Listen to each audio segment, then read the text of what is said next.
MV. Govindan മാധ്യമങ്ങളോട് സംസാരിക്കുന്നു. അതിലേക്ക് നമുക്ക് നിലവിൽ അധികാരത്തിൽ വരാൻ സാധ്യതയുള്ളവരെ തടഞ്ഞുകൂടെ എന്നൊരു ചോദ്യം ഉണ്ടായിരുന്നു. ഞങ്ങൾ ഉറച്ച നിലപാട് സ്വീകരിച്ചു. ആ സ്വീകരിച്ചതിൻ്റെ ഭാഗമായിട്ടാണ് അങ്ങോട്ടും ഇങ്ങോട്ടുമുള്ള വലിയ രീതിയിലുള്ള ഈ പ്രവണത, ഉത്തരേന്ത്യൻ പ്രവണത കേരളത്തിൽ ഇല്ലാതിരുന്നത്. അതുകൊണ്ട് ഏതെങ്കിലും ഒരു മുനിസിപ്പാലിറ്റിയിലോ ഏതെങ്കിലും ഒരു പഞ്ചായത്തിലോ ഏതെങ്കിലും ഒരു ബ്ലോക്ക് പഞ്ചായത്തിലോ ആരെയെങ്കിലും ചാക്കിട്ട് പിടിച്ച് പ്രസിഡൻ്റാക്കി ആ ഭരണ സംവിധാനത്തെ കൈക്കലാക്കേണ്ടുന്ന ഒരു തരത്തിലുള്ള ത്വരയും CPIM-നില്ല. അതാണ് അടിസ്ഥാനപരമായ കാര്യം. ഇനി ഇതിൻ്റെ ഭാഗമായിട്ട് നിങ്ങൾ ചൂണ്ടിക്കാണിക്കുന്ന കാര്യം പരിശോധിച്ച് ആവശ്യമായ നിലപാട് ഞങ്ങൾ സ്വീകരിക്കും. വരട്ടെ. അതെ, അതാ പറഞ്ഞത്. അതിനെപ്പറ്റി ഞാൻ പറഞ്ഞത്.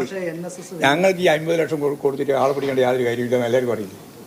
വെറുതെ ഇങ്ങനെ ഓരോന്നിങ്ങനെ പറഞ്ഞുകൊണ്ടിരിക്കുക. അത് ചോദിക്കണം, അവരോട് ചോദിക്കണം. ആരാ പറഞ്ഞത്? നടപടി സ്വീകരിക്കുമെന്ന് പറഞ്ഞല്ലോ. അതിന് ഞങ്ങൾക്ക് എന്താ തർക്കമുള്ളൂ? ഞങ്ങൾക്ക് എന്തെങ്കിലും മറച്ചു വെക്കാനെങ്കിൽ ഇന്ത്യയിൽ പിന്നിൽ പ്രശ്നമുള്ളൂ. നിങ്ങൾ പലരും എടുക്കുന്ന നിലപാടല്ലല്ലോ ഞങ്ങൾ എടുക്കുന്ന നിലപാട്. ഞങ്ങൾ പരസ്യമായി ജനങ്ങളോട് പറഞ്ഞുകൊണ്ടല്ലേ നിലപാട് സ്വീകരിക്കുക. ആ നിലപാടാണ് സ്വീകരിച്ചത്.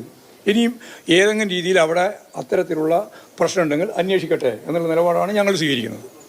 ഒന്നും മറച്ചു വെക്കാൻ ഞങ്ങൾ ഉദ്ദേശിക്കുന്നത്. കുതിര കച്ചവടം ഇല്ല എന്ന കാര്യം ഞാൻ ആദ്യം തന്നെ പത്രസമ്മേളനത്തിൽ പരസ്യം പറഞ്ഞതാണ്.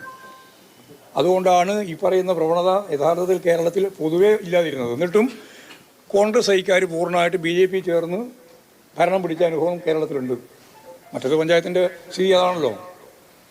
അത് മുഴുവൻ, അതായത് ജയിച്ചു വന്ന മുഴുവൻ കോൺഗ്രസ് നേതാക്കന്മാർ ഉൾപ്പെടെയുള്ളവരെല്ലാം BJP ചേർന്ന് BJP-യുടെ ഭാഗമായിട്ട്. സംസ്ഥാന സെക്രട്ടറി എം.വി. ഗോവിന്ദനാണ് മാധ്യമങ്ങളോട് സംസാരിക്കുന്നത്.